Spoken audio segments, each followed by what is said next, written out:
जीव आत्मयसी लाहे तेथ जे होय तया नाम सुख. ज्ञानोबरांची भाषा.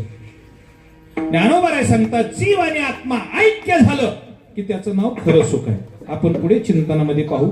तत्पूर्वी आपल्या सगळ्यांच्या मनामध्ये जी शंका आहे त्या शंकेचं निरसन करेन आणि मी पुढे चलेन.